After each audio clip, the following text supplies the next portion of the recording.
Vous avez créé le musée dans une maison et je pense que c'est une symbolique importante pour vous. Très, très importante et j'étais très contente cette semaine de voir passer dans les informations en général que le bungalow, il y avait une discussion autour du bungalow et que le bungalow devait être pensé comme étant un objet patrimonial. Alors nous, ça fait 10 ans qu'on le pense et ça fait 4 ans que c'est actif dans notre démarche.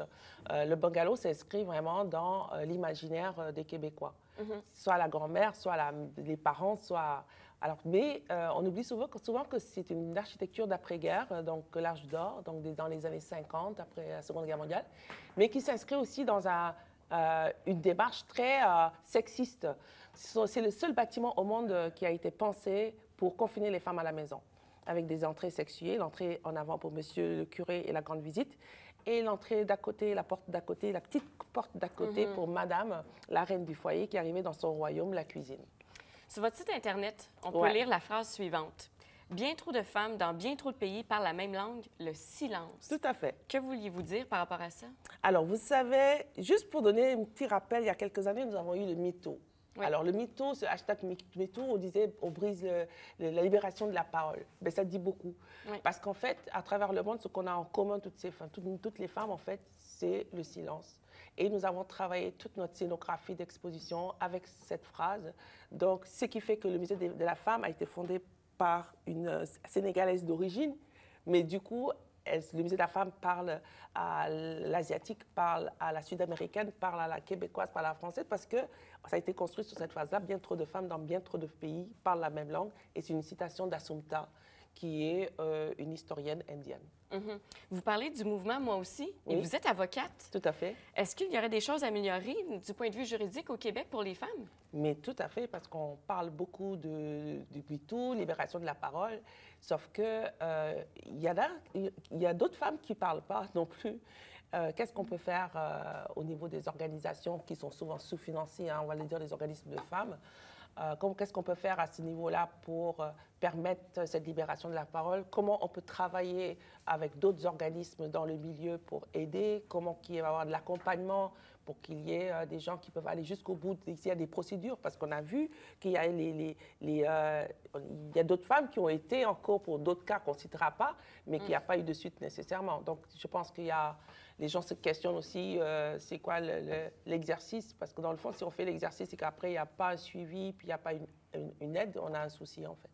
Vous êtes sénégalaise. Tout à fait. Et vous êtes arrivée au Québec il y a 30 ans. Tout à fait.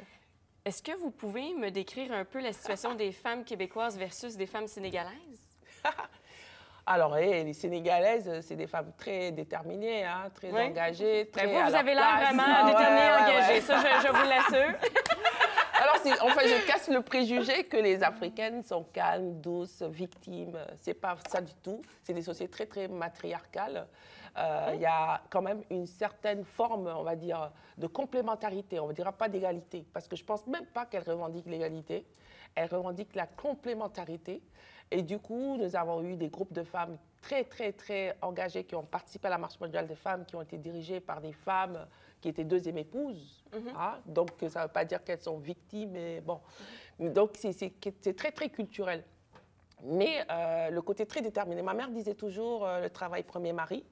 Elle disait toujours qu'il fallait être autonome financièrement. Donc, moi, je pense que quand on parle d'égalité, on parle beaucoup d'autonomie financière. Parce qu'on ne peut pas revendiquer l'égalité quand on est dépendant. Quand on est dépendant d'un conjoint, quand on est dépendant d'une famille, d'un père, d'une société, d'une communauté, on ne peut pas parler d'égalité. Le discours, il doit être un discours qui parle aussi d'autonomie financière. Leslie et Sonia, vous avez des origines du Maghreb. Oui. Est-ce que c'est la même chose, pensez-vous, dans ce coin du monde? Bien, je ne sais pas si tu veux y aller, mais sinon, moi, je me reconnais beaucoup dans ce que tu dis. J'aime beaucoup aussi le fait que tu mentionnes que c'est une complémentarité qu'on recherche et non nécessairement une égalité. Je trouve ça intéressant comme point de vue. Je trouve ça vraiment... tu sais, il y a quelque chose à creuser là-dedans. Oui. Mais oui, ça fait beaucoup écho dans un peu l'environnement dans lequel j'ai grandi. Oui, moi aussi. Oui. Tout à fait, oui. J'adore ma maman, mais c'est une femme qui garde le silence pour ne pas envenimer les situations. Et... mais il y a des gens qui trouvent une force dans ça aussi. Oui. Merci beaucoup, Madame Tapp. Ça fut très intéressant. Donc, le Musée de la femme à Longueuil à visiter.